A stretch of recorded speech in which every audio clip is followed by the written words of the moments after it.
Días, hermanos, me da mucho gusto saludarles desde aquí, desde mi hogar. Sé que han pasado ya varios meses y probablemente pasen otros más para que volvamos a encontrarnos en el santuario.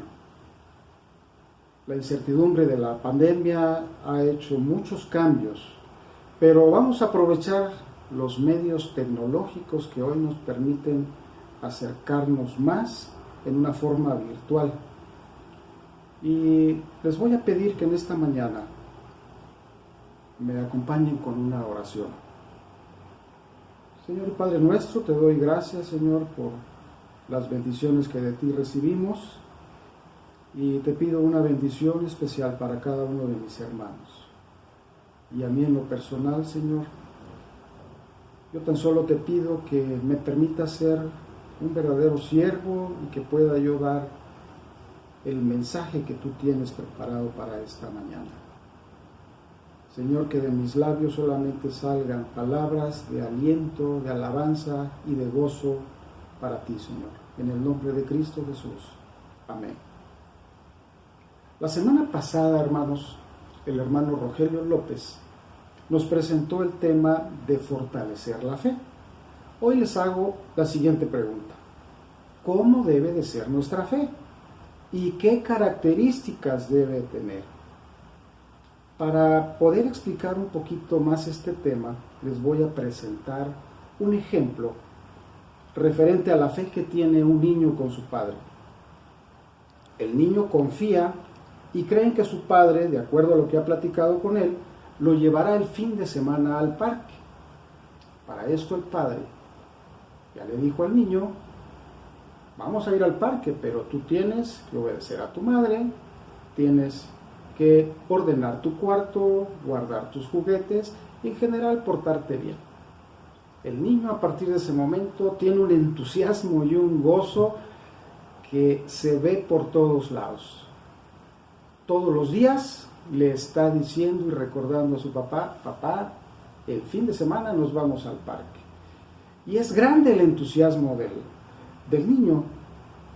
Al pasar los días, el papá recibe un comunicado de que va a haber un cambio de clima para el fin de semana y el lugar en donde está el parque va a ser afectado por ese cambio de clima.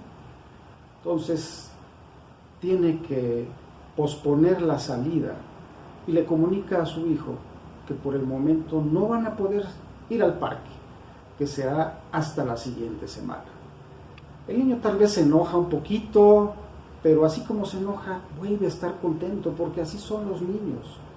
Al iniciar nuevamente la semana, el niño se comporta nuevamente con la misma actitud, emocionado, contento, feliz de que tiene a su papá que lo va a llevar al parque. Llega el fin de semana nuevamente y el niño goza de un verdadero fin de semana en compañía de su padre en aquel parque. Ahora bien, en Mateo 18:3, ¿qué nos dice Jesús? De cierto os digo que si no volvéis y os hacéis como niños, no entraremos en el reino de los cielos. ¿Por qué nos dice esto? ¿Qué pasa con los niños? Los niños obedecen, confían, creen, son sencillos, son naturales, piden y piden. Recuerdan todo lo que se les dice, muy difícilmente se desaniman, buscan la manera de hacerse de las cosas, no tienen miedo, no guardan temor, tienen a su padre como una fortaleza o un escudo. Es muy fácil que perdonen. Además, después de todas estas cosas, son un amor para los padres. Y mi pregunta es, ¿cómo somos los adultos? ¿Somos vulnerables? ¿Difícil de que perdonemos? ¿Nos enojamos fácilmente? Cambia totalmente la actitud de nosotros comparada con lo de los niños. Pero sería imposible volver a ser como un niño hablando físicamente. Pero a lo que se refiere Jesús es que el nacer de nuevo, en Juan 3:6 nos dice: lo que es nacido de la carne, carne es, Y lo que es nacido del Espíritu, Espíritu es. Y nosotros, cuando aceptamos a Cristo como nuestro Salvador, estamos naciendo de nuevo. Y dice la Biblia, las cosas viejas pasaron. He aquí, todas son hechas nuevas. Y es entonces cuando nuestra vida tiene un cambio y ya no es dirigida y guiada por nosotros mismos, sino por el Espíritu Santo. En Romanos 12:2 nos dice lo siguiente: no os conforméis a este siglo, sino transformaos por medio de la renovación de vuestro entendimiento, al dejar que el Espíritu Santo obre en nosotros, de tal manera que también nuestra fe se vuelve una fe espiritual. Y el primer tipo de fe que tenemos es que confiamos y creemos plenamente en que Jesús es nuestro Salvador. Dice la Biblia: buscad primeramente el reino de Dios y su justicia, y todas las cosas vendrán por añadidura. No nos está diciendo que algo o una parte, nos está diciendo que todas las cosas vendrán por añadidura. ¿Qué es lo que tenemos que entender por esto? Que esa fe espiritual tiene un alcance en todas las áreas de nuestra vida y hay que utilizarla correctamente. Tenemos una hermosa promesa en Marcos 11, 24 al 25. Dice lo siguiente: por tanto os digo que todo lo que pidiereis orando, creed que lo recibiréis y os vendrá. Y cuando estéis orando, perdonad si tienes algo contra alguno, para que también vuestro Padre que está en los cielos os perdonará vuestras ofensas. Entonces nosotros debemos pedir a nuestro Dios en el nombre de Cristo Jesús. Así lo dice la palabra de Dios: pedid y se os dará. Porque nosotros tenemos un Padre que es un Dios de amor, y todas las promesas que el Señor nos dio las cumple.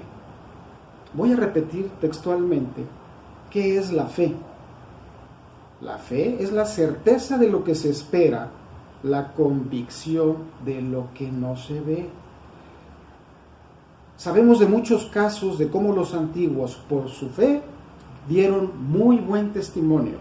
Abraham, Noé, José, Moisés, la historia de Gedeón, Sansón, David y muchos otros más. Sería muy largo mencionarlos, pero hoy quiero mencionarles tan solo el caso de un muchacho al que los discípulos no podían sanar. En Mateo 17, versículos 14 al 20 nos dice que el padre andaba buscando la manera de que sanaran a su hijo. Lo llevó con los discípulos y los discípulos no pudieron. Entonces lo llevó con Jesús y Jesús lo sanó. Y los discípulos se apartaron, se juntaron y le preguntaron a Jesús por qué ellos no habían podido. Y Jesús les contestó: por vuestra poca fe, porque de cierto os digo que si tuviereis fe como un grano de mostaza, diréis a este monte: pásate de aquí allá, y se pasará, y nada os será imposible. Pero también nos dice en ese mismo capítulo, en el versículo 21, este género no sale sino con oración y ayuno. Querido hermano, hermana, ¿cuál es tu montaña? ¿Estás enfermo? ¿No puedes trabajar? ¿No encuentras trabajo? ¿Tienes un problema difícil de resolver? ¿Estás peleado con tu hermano, con tu hijo, con tu padre? Confía en el Señor. De la misma manera en que el niño confió en su padre, tú, querido hermano, confía en nuestro Dios y todas las cosas que Él promete las hará. Al estar estudiando las Escrituras en sus diferentes pasajes, vamos a encontrar muchos casos y demostraciones de fe que reflejan también diferentes características: humildad, paciencia, constancia, perseverancia, obediencia, perdón, esperanza, amor. Cabe recordar que nuestro Padre es un Dios de amor y no quiere que pasemos cosas malas, pero Si Él considera que no estamos listos o preparados para recibirlo, Él no proporcionará los medios en nuestro tiempo, sino cuando Él le considere conveniente. Y cuando Dios disponga, ahí estará su respuesta.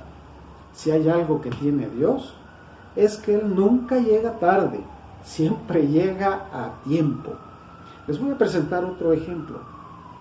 En Marcos 10, los versículos 46 al 52, nos habla de la cura de un ciego. Y nos dice que Jesús, los discípulos y una multitud salían de Jericó. Y sobre el camino había un ciego que se llamaba Bartimeo. Bartimeo estaba sentado a la orilla del camino y estaba mendigando. Pronto oyó el ruido y supo que estaba Jesús en medio de esa multitud. Entonces empezó a gritar: Jesús, hijo de David, ten misericordia de mí. Y gritaba una y otra vez: Jesús, hijo de David, ten misericordia de mí. Pero la multitud lo hacía a un lado, a lo mejor lo callaban, trataban de acomodar el lugar de hacerlo a un lado. Pero él más fuerte repetía una y otra vez: Jesús, hijo de David, ten misericordia de mí. De momento Jesús se detiene, escucha el llamado, pregunta quién es. Lo señalan, le avisan al ciego. Entonces Jesús lo manda a llamar. El ciego tira su capa, se levanta y vino a Jesús. Y Jesús le preguntó: ¿qué quieres que te haga? Y el ciego le dijo: Maestro, que recobre la vista. Y Jesús le dijo: vete, tu fe te ha salvado. Y el ciego recuperó la vista. ¿Qué ejemplo nos da esto? Una persona que estaba empeñada, positiva, con una gran fe, confiando en que el Señor Jesús le iba a sanar, obstinado, perseverando, sin importarle todo lo que estaba a su alrededor. En ningún momento le pasó por él malos pensamientos, ni fue negativo ni pesimista. Buen ejemplo. Otra característica muy importante de la fe la encontramos en Timoteo 6, versículo 12, que nos dice: pelea la buena batalla de la fe, echa mano de la vida eterna, a la cual asimismo fuiste llamado, habiendo hecho la buena profesión delante de muchos testigos. Pelea la buena batalla de la fe. Continuando, hermanos, en el Lucas 10:19, nos dice: he aquí, os doy potestad de hollar serpientes y escorpiones, y sobre todo la fuerza del enemigo, y nada os dañará. ¿Qué significa esto? Que nos dan la facultad, el derecho y el poder de pisotear todo el mal. Y Dios nos dice también: mira que te mando que te esfuerces y seas valiente. No temas ni desmayes, porque yo estaré contigo por donde quiera que vayas. Y esta es una gran promesa, hermanos. Él estará contigo por donde quiera que vayas. Dios no nos prometió un camino lleno de rosas. Dios no nos prometió que al estar caminando nos íbamos a apartar de todos esos obstáculos. No, hermanos, probablemente vamos a tener más problemas, más dificultades, más tropiezos, pero hay una cosa que es segura: Dios nos llevará de la mano, estaremos a su lado, y entonces podremos mover esa montaña cual fuere su tamaño. Por otro lado, es necesario agradar a Dios, pero sin fe es imposible agradarlo, porque es necesario que el que se acerca a Dios tiene que creer que Él existe y que recompensa a los que le buscan. Voy a leerles, hermanos, la primera parte del Salmo 23. Jehová es mi pastor y nada me faltará. Y esta es una gran promesa para todos los que tenemos a Cristo Jesús como nuestro Salvador. Hermano, hermana, deseo con todo mi corazón que todas estas diferentes características de la fe sean de beneficio en tu vida y que tengas verdaderamente una fe activa. Dios te bendiga.